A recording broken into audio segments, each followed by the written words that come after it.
Richard Rorty, una ética para laicos. Presentación de Gianni Battimo. Traducido por Luciano Padilla López. Parte 2. Al caracterizar los efectos del enfriamiento del Sol, Nietzsche describió, y así los animales inteligentes tuvieron que morir.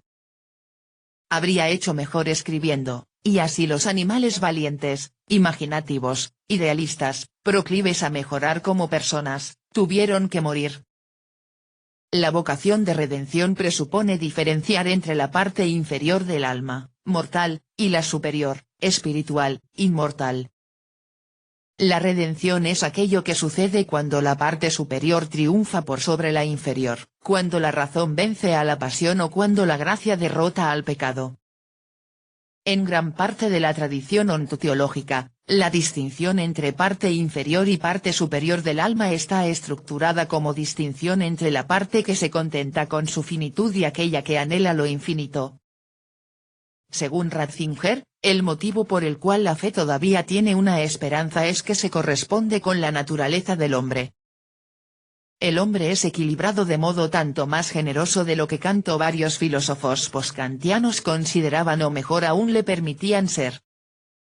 La aspiración a lo infinito está viva e inagotable dentro del hombre. Por ende concluye, solo el Dios que se volvió él mismo finito para destruir nuestra finitud y llevamos a los amplios espacios de su infinitud puede redimirnos. Fue Platón quien fundó la tradición a la que adhiere el Papa, vinculando la idea de inmortalidad con las de inmaterialidad e infinitud. El alma inmaterial, cuya verdadera sede es el mundo inmaterial, un día habitará los amplios espacios de su infinitud, se volverá inmune a los desastres que inevitablemente conmocionan a cualquier ser meramente espaciotemporal, meramente finito. Suele decirse que a quienes disienten con Platón como los filósofos a que hice referencia y yo mismo les falta el sentido de lo espiritual. Si por espiritualidad se entiende una aspiración a lo infinito, esta acusación está perfectamente justificada, pero si en cambio se considera la espiritualidad en sentido elevado de nuevas posibilidades que se abren a los seres finitos, entonces no lo es. La diferencia entre estos dos significados del término espiritualidad es la diferencia entre tener la esperanza de trascender la finitud y tener la esperanza de un mundo donde los seres humanos lleven vidas largamente más felices que aquellas que viven en la actualidad. A los antiguos materialistas como Epicuro les faltaba este tipo de esperanza.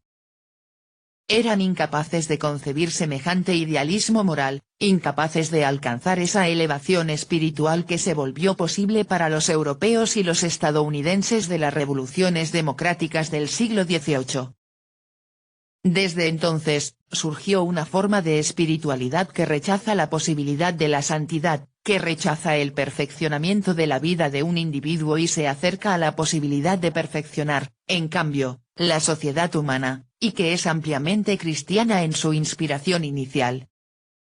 El idealismo político de los tiempos modernos no necesita y no ve utilidad alguna en la idea de que existe algo por encima de aquello que el cardenal Ratzinger definió como el ego y sus deseos, no solo el ego del individuo, sino el de todos los seres humanos. La diferencia entre las dos visiones de la moralidad que discutí hasta ahora está bien ejemplificada por el choque entre la desdeñosa referencia del Papa al ego y a sus deseos y mi pasaje preferido del filósofo estadounidense William James, quien escribió lo siguiente: toda aserción de hecho crea, en cierto modo, una obligación. Tomemos un requerimiento cualquiera, por pequeño que fuese, que una criatura, por más débil que fuese, podría hacer. ¿No debería estar satisfecha por el bien de su alma? Si no, demostremos por qué no.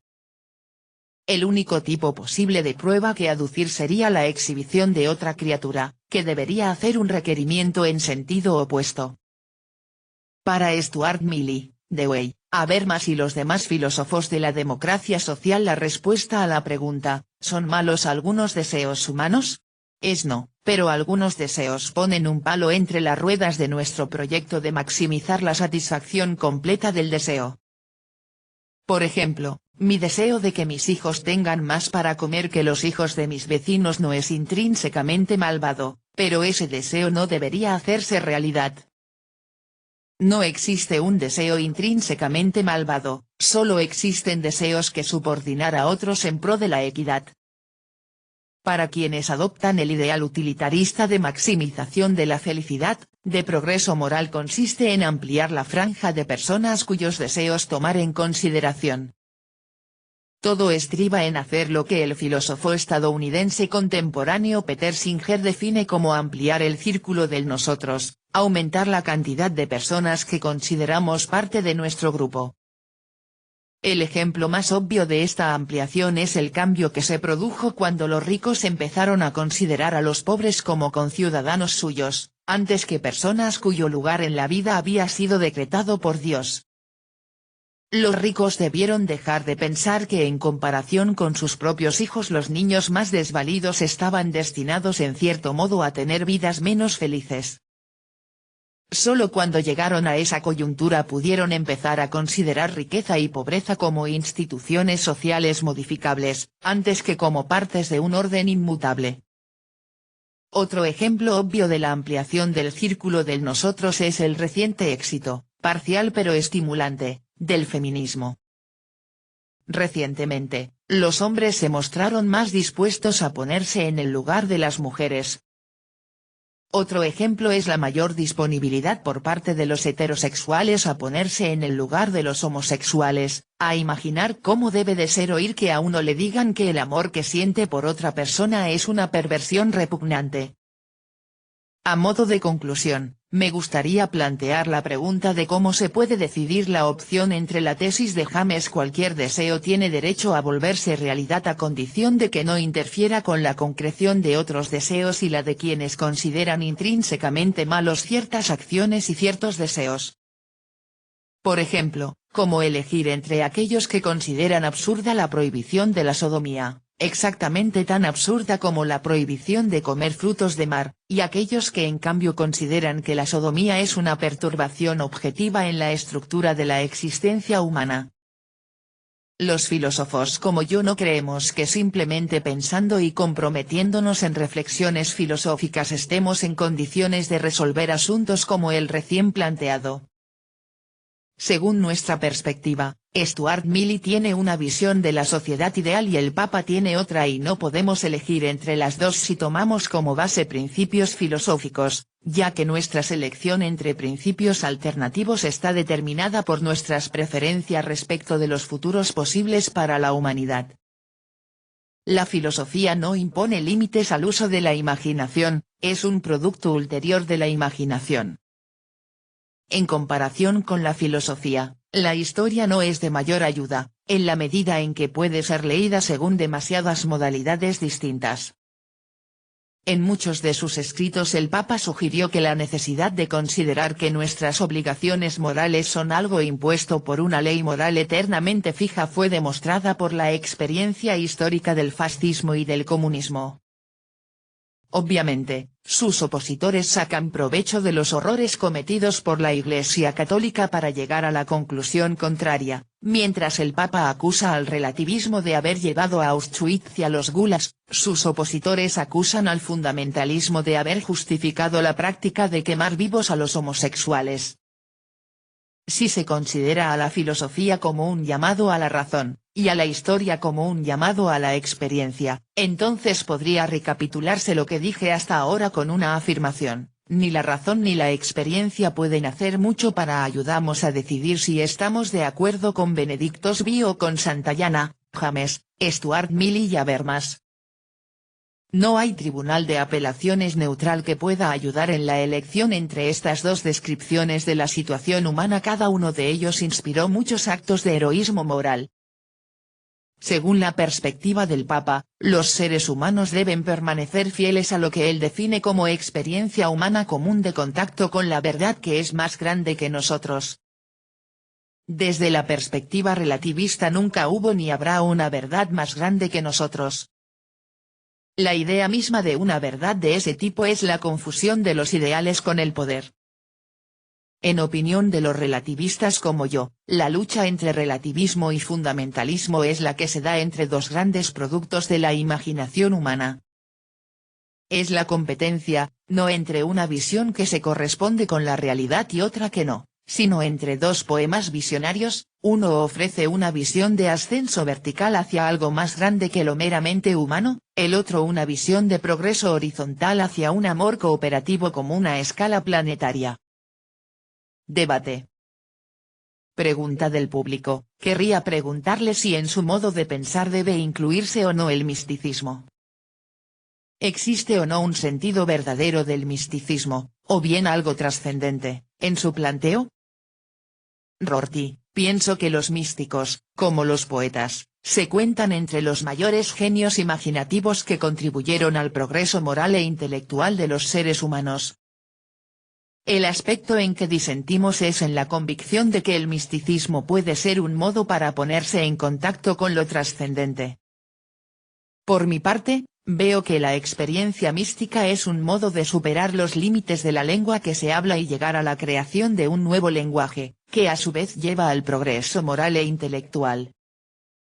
Pregunta del público, no es mi voluntad desempeñar a priori el papel de absolutista, pero querría plantear un par de cuestiones. Porque si bien es cierto que usar la palabra relativismo a propósito de todo un conjunto de posiciones significa simplificar, también es cierto lo contrario, aún usar la palabra absolutismo es una simplificación. Visto que Rorty es estadounidense, querría preguntarle, ¿qué significa hoy en los Estados Unidos adoptar una posición de carácter político que no sea absolutista? Pienso que no hay afirmación más absolutista que aquella que hace la democracia estadounidense cuando pretende situarse por encima de la filosofía y más allá de la filosofía. La democracia, en mi opinión, no puede pretender ser nada más que una forma de civilidad por completo transitoria. Sin embargo, eso no sucede en los Estados Unidos. Los Estados Unidos tampoco quieren que eso suceda en Europa, en Medio Oriente o en el resto del mundo. Creo que esa posición es más absolutista que la de Ratzinger. Una pregunta acerca de la historia, ¿es posible renunciar plenamente a la objetividad? Comprendo que haya algo hacia lo cual siempre debe tenderse pero nunca puede alcanzarse de todos modos. Da la sensación de que en este tipo de posiciones hay una renuncia a priori con respecto a la voz de Dios. La historiografía se vuelve, así, expresión de imaginación y de voluntad de poderío, en todo lugar y momento. Rorty, no establecí un conflicto entre relativismo y absolutismo, sino más bien entre relativismo y fundamentalismo, definido este último como el creer que los ideales deben fundarse sobre algo que sea ya real, y el relativismo como la negación de esa aserción, porque coincido con el hecho de que no hay diferencia alguna entre el Papa y los filósofos como yo cuando se trata de la fuerza de nuestras convicciones políticas. Si hay voluntad de formularlo de ese modo, puede decirse que ambas partes creemos en los absolutos. El Papa cree en absolutos distintos a aquellos en que creemos los filósofos como yo. Reconozco, por ende, que todos cuantos tienen convicciones morales son absolutistas exactamente como los demás, pero querría agregar que ese no es el punto en torno del cual discuten los filósofos. Más bien discuten acerca de la pregunta de si necesitamos o no la metafísica, si necesitamos o no la teología, si necesitamos una representación del mundo que ya tenga en sí los ideales que querríamos postular como en trance de ser. En cuanto concierne a la democracia social en el sentido que se da a esta noción en los Estados Unidos, creo que sus defensores, como Dewey, dirían que ella no es de por sí un absoluto, sino sencillamente el mejor medio que fuimos capaces de imaginar hasta este momento en procura de alcanzar la máxima felicidad posible para los seres humanos. En épocas pasadas teníamos otras ideas de qué podría haber llevado a la máxima felicidad humana. Hoy pensamos que es la democracia, mañana podría ser algún otro medio. El único absoluto en circulación sigue siendo la felicidad humana. No sabemos cuáles podrían ser las características de la sociedad ideal, podría no ser siquiera una sociedad democrática. 1000 años atrás considerábamos que sería una civilización cristiana y católica. Pero podría revelarse una sociedad no cristiana y no católica, y tal vez tampoco se revelaría como una sociedad democrática. Con todo, si los seres humanos pudieran discutir libremente sobre cómo volverse en lo sucesivo más felices, sería de todos modos una sociedad ideal. Pregunta del público, ¿no le parece difícil aceptar lisa y llanamente que un deseo sea más o menos siempre lícito con tal de que esté en consonancia con el de los demás? ¿No le parece que la masificación de los deseos solo es aceptable conforme a la óptica cristiana del ama a tu prójimo como a ti mismo? Rorty, pienso que el ideal de una sociedad en que todos aman a todos de igual modo o del modo en que se aman a sí mismos es un ideal imposible. El ideal de una sociedad en que todos tienen suficiente respeto por los demás como para no presumir que uno de sus deseos es intrínsecamente malvado es, en cambio, un ideal posible. Y el segundo ideal es aquel que, por medio del crecimiento de la democracia social y de la tolerancia, hemos plasmado gradualmente en los 2 últimos siglos. Pregunta del público, me parece que el problema reside precisamente en la relación de 3 entre relativismo, absolutismo y fundamentalismo. Es muy acertado decir que todas y cada una de las verdades es relativa al contexto en que se expresa, pero también es verdadero, no obstante, que la verdad solo tiene sentido si es total, universal, completa, solo si está al servicio de la verdad total. Si trasladamos esa idea del plano teórico al ético, resulta evidente que el único punto de vista contra el cual acometer y al cual condenar es precisamente el de quien solo quiere su propia felicidad individual o la de su propio grupo, y excluye la ajena. Lo mejor es, por tanto, querer la felicidad de todos. Pero querer el máximo de felicidad personal y a la vez la felicidad de todos seguramente es imposible, es realizable solo en una dimensión trascendente. En este mundo debemos, por cierto, obrar como para que en cierto modo convivan ambas cosas, por ello no podemos excluir a los homosexuales, no podemos excluir a las mujeres, no podemos excluir a los pobres, todos deben ser tomados en consideración. No obstante, ello, toda vez que la salvaguarda de la felicidad de algunos pusiera en riesgo la supervivencia de la humanidad, resulta evidente que habría de privilegiarse un tipo de opción que evitase la destrucción de todos, aun en desmedro de la felicidad de algunos. En definitiva, la solución que fusiona ambos aspectos, el máximo de la felicidad de cada cual con la totalidad de la felicidad de todos, no puede ser de este mundo. Podemos concebir solo una dimensión, otra, esto es, trascendente. Rorty, me parece que ambas nociones, la de verdad universal y la de dimensión trascendente, son expresión de la esperanza de que en la realidad haya junto a nosotros algo más grande y más poderoso, que trabaje en nuestro beneficio y simpatice con nuestros objetivos. La religión es la expresión tradicional de esa creencia. Cuando en Occidente la política secularizada sustituyó paulatinamente a la teocrática, se volvió cada vez más posible sustituir la esperanza de que hubiera algo poderoso de nuestro lado con la mera esperanza de que los seres humanos podrían hacer determinadas cosas y de que podrían colaborar libremente según ciertas modalidades. Pienso en la filosofía como una Stuart Mill, Dewey y Habermas como en una filosofía que dice, ahora que ya hemos secularizado la política, volvámosla también no metafísica, dejemos de lado hasta las modalidades seculares con que intentamos garantizarnos a nosotros mismos que existe algo grande y poderoso junto a nosotros, intentemos avanzar simplemente para confiar en la colaboración sucesiva, antes que por la esperanza de alcanzar la verdad universal o de entrar en contacto con lo trascendente. Pregunta del público, ¿es posible y auspiciable, a su criterio, un regreso desde el catolicismo, desde el islamismo, desde el judaísmo a ese arquetipo de hombre laico que era Ulises, quien, dotado no de inteligencia contemplativa, de nous, sino de inteligencia ejecutora, metis, se hacía cargo de los problemas y los resolvía ut des non esset volver, por tanto, a un laicismo ya presente en el mundo clásico? Rorty, no pienso que podamos volver atrás, ni al secularismo de Ulises ni a la época de Mahoma ni a la de Jesucristo, tampoco a la de Abraham. Sabemos mucho más que cada uno de estos profetas y héroes y visionarios. Hemos madurado más experiencia que aquella con que contaban ellos.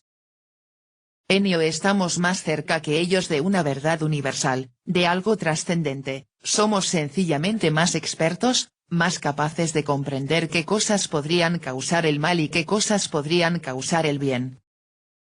Por consiguiente, no creo que sea cuestión de un regreso, sino que antes bien consiste en un intento permanente por diferenciar aún más el futuro respecto del pasado. Pregunta del público, 2 fábulas muy breves a modo de objeción.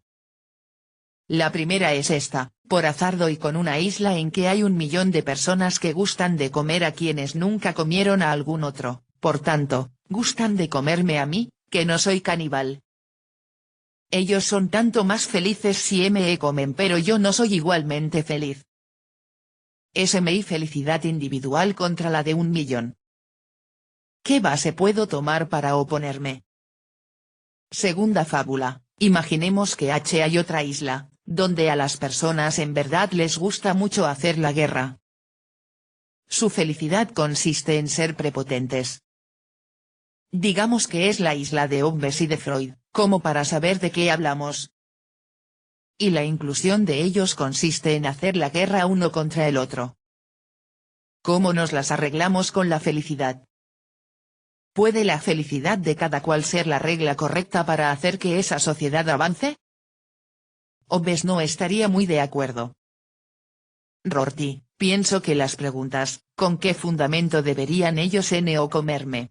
Y, ¿con qué fundamento les demostramos que no deberían ser brutales con relación a nosotros? Son expresión de la convicción platónica de que en lo profundo del corazón de todo ser humano existe un punto de referencia moral, fijo, independientemente del modo en que ese ser humano fue criado, independientemente de su cultura y de su tradición.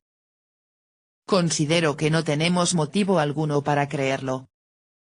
Una vez abandonada la idea de que por el mero hecho de ser humanos conocemos algo a que podamos apelar, estaríamos contentos de no ser ya fundamentalistas.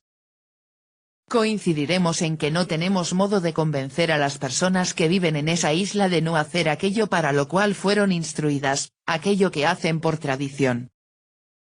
En su naturaleza humana no hay cosa alguna a la que hacer un llamamiento, porque los seres humanos no tienen una naturaleza, no existe naturaleza alguna de la existencia humana.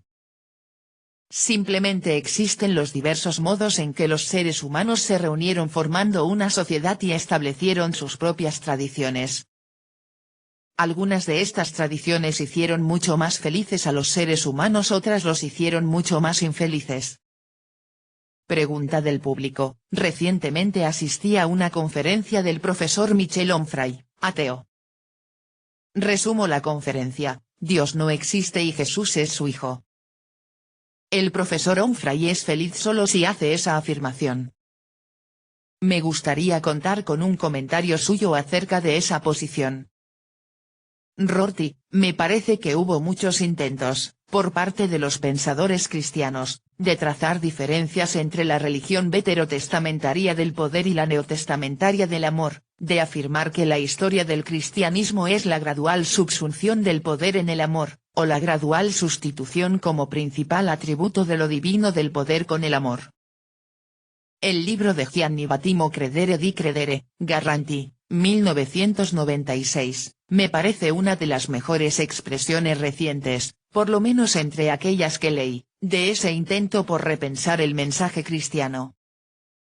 En el libro ya no se plantea la pregunta de si Dios tiene poder sobre nosotros, porque Battimo interpreta la doctrina cristiana de la encarnación como cesión por parte de Dios de todo su poder al hombre como cesión, por parte del Padre, de todo su poder al Hijo.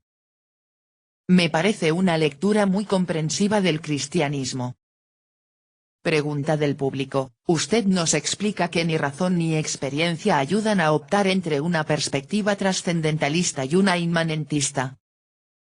Pero eso quiere decir que en cierto modo debemos resignarnos al hecho de que en el mundo cada uno conserva la superstición que tiene, o bien hay un punto de inspección que luego es el cotejo, el conflicto, es decir, la vida de una democracia en que decimos no, ¿es preferible esta perspectiva a otras?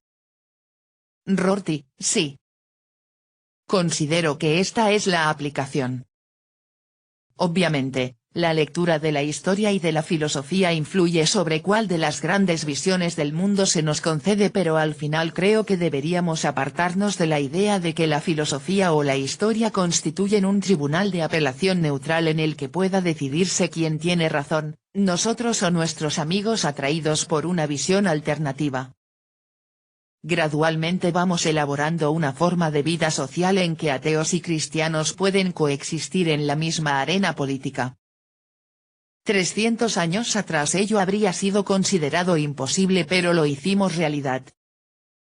Era un gran proyecto imaginativo, reveló ser un proyecto exitoso, espero que podamos seguir llevándolo adelante, de modo que se vuelva un modelo para el futuro rumbo del progreso moral. Bátimo, me parece muy difundida la idea de que cada uno de nosotros, a fin de cuentas, conserva sus convicciones. Pero entre la verdad definitiva, total, y el todo vale everything goes, hay una esfera intermedia. Y precisamente la experiencia y la historia pueden proporcionarnos una suerte de argumentos retóricos ad homines. Cuando alguien me dice prefiero los Beatles a Beethoven, ¿qué puedo hacer? Solo puedo intentar convencerlo, podemos oír juntos este tema, oye qué banal es este acorde, etc. Más que eso no puedo hacer. En la historia y en la experiencia encuentro argumentos retóricos más que argumentos demostrativos. No sé si Rorty está de acuerdo. Rorty, sí, no pretendo decir que la experiencia histórica, leer la historia, leer la literatura, leer la filosofía, hablar con los amigos, seguir a una formación política sea inútil, que sea solo cuestión de preferencia arbitraria. Lo que pretendo decir es que ya deberíamos dejar, y coincido contigo, de presentar una antítesis entre verdad universal necesaria y preferencia arbitraria, y en cambio deberíamos afirmar que no se toman decisiones importantes como resultado de un ejercicio de preferencia arbitraria, o bien mediante el fundamento garantizado en la verdad universal. En algún lado siempre estamos a medio camino. Turín, 21 de septiembre de 2005. Este libro se terminó de imprimir en abril de 2009 en Roman Yabach S.A. 08786 Capellades.